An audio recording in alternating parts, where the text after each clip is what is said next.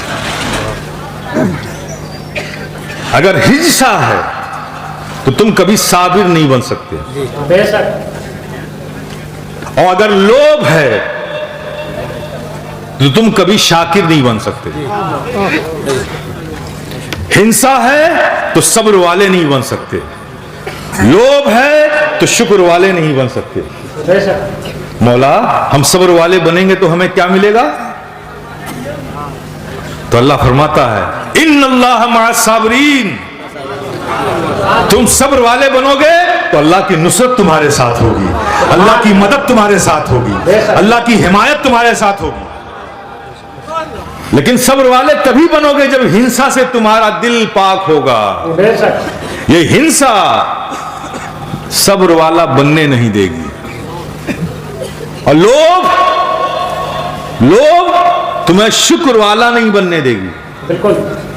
شکر والے بنیں گے تو کیا ہوگا؟ کیا بنے گا؟ لئن شکرتم لازیدنکم، اللہ فرماتا ہے کہ اگر تم شکر والے بنو گے تو اللہ تمہاری نعمتوں میں اضافہ کر دے گا، تمہاری نعمت بڑھا دے گا، تمہارے رزق بڑھا دے گا۔ اگر تم لوبھی ہوگے تو شکر والے نہیں بن سکتے، اگر ہنسا کرو گے تو صبر والے نہیں ہو سکتے، اب تمہارے اوپر ہے میرے پیارے، اللہ کی نصرت اور حمایت چاہیے اور اپنی نعمت میں اضافہ چاہیے، تو حسد کو اپنے سینوں سے نکال کر باہر پھینکو تو انشاءاللہ صابر بنو گے۔ حسد ہے تو صبر نہیں کر سکتے، اور لالچ ہے، لوگ ہے تو شکر گزار بندے نہیں بن سکتے، اور جو شکر گزار بندہ ہوتا ہے، رب بولتے شے کہ جو شکر گزار ہوتا ہے میں اس کی نعمتوں میں اضافہ کر دیتا ہوں، اور جو صبر کرتا ہے میری مدد، میری حمایت، میری نصرت اس کے ساتھ ہوتی ہے۔ جس کے ساتھ اللہ کی نصرت ہو، جس کے ساتھ اللہ کی مدد ہو، جس کے ساتھ اللہ کی حمایت ہو، کون ہے جو اس کے سامنے کھڑا ہو سکتا ہے؟ بولو نا میرے پیارے، تو کھڑا ہو سکتا ہے؟ تو یہاں ہی سے شروع کرو۔ کسی مومن کے دلوں میں کسی مومن کے لیے کوئی نفرت ہے، کوئی ہنسا ہے، جلن ہے، پھینک دو نکال کے، یہ کسی کام کی نہیں۔ اب ہنسا کو دیکھو نا،